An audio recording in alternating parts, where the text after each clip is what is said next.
ومن أحسن قولا ممن دعا إلى الله وعمل صالحا وقال إنني من المسلمين.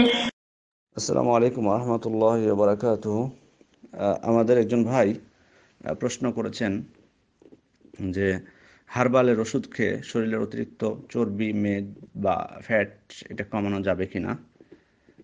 আসলে মূলত এখানে যে বিষয়টি বলবো, অতিরিক্ত ওজন শরীরের এটি অনেক সময় আমাদের উপর যে অর্পিত দায়িত্ব, ওয়াজিব যেগুলো আমাদের জন্য অপরিহার্য বিষয়, এগুলো পালনে বাধা হয়ে দাঁড়ায়। এটি সত্য কথা। অতিরিক্ত ওজন যেটা সীমার বাইরে চলে যায় অনেক সময়। তো যাই হোক, এটা বাধা সৃষ্টি করে। আর এরপরেও এটি অলসতা বা অক্ষমতার অন্যতম একটি কারণ, যেটা থেকে রাসূল সাল্লাল্লাহু আলাইহি ওয়াসাল্লাম সর্বদা আল্লাহর কাছে পানা চেয়েছেন। তো যাই হোক, তো সেজন্য, এবং শুধু তাই নয়, বরং এই অতিরিক্ত ওজনের কারণে অনেক অসুখের সৃষ্টি হয়, যেমনটি পূর্বের বর্তমান যুগের ডাক্তারগণ এটা স্পষ্টভাবে বলে থাকেন, যেমন ডায়াবেটিস, তারপরে হাই প্রেশার সহ অন্যান্য অসুখ, যেটা মানুষের জীবনের জন্য হুমকি।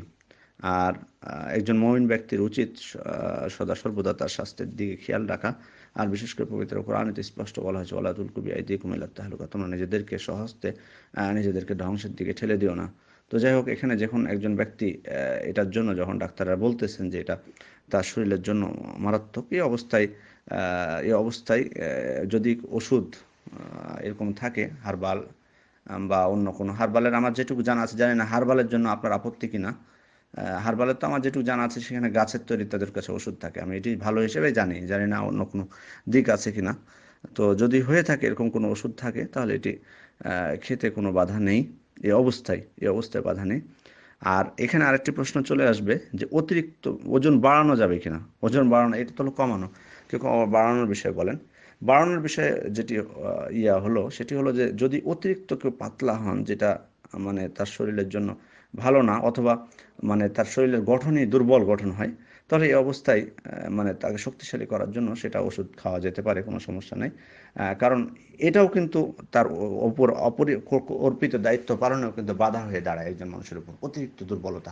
সে কারণে সেখানে ওজন বাড়াতে কোনো ওষুধের মাধ্যমে যদি বাড়াতে চান, তাহলে এখানে কোনো বাধা নাই। তবে এখানে একটা বিষয় জানতে হবে যে নির্দিষ্ট শরীরের মানে গঠন ঠিক আছে, সবই স্বাভাবিক আছে, অথচ নির্দিষ্ট কোনো অঙ্গ অতিরিক্ত সৌন্দর্যের জন্য যদি কেউ বাড়াতে চান, এটি কিন্তু বৈধ না।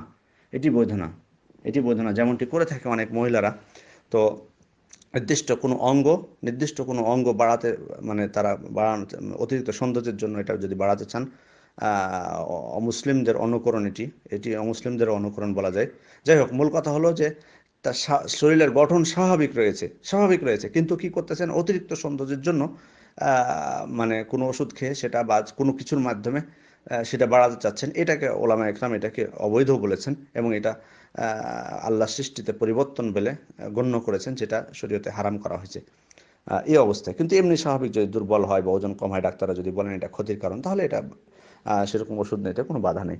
আর উভয় অবস্থাতেই যেটা আমরা বললাম যে বৈধ ওষুধ নেওয়া, এখানে আরেকটা সত্য আসবে, সেটা হলো যে এই ওষুধগুলো যাতে অন্য কোনো ক্ষতির কারণ না হয়ে দাঁড়ায়, কোনো ক্ষতির কারণ যাতে না হয়ে দাঁড়ায়।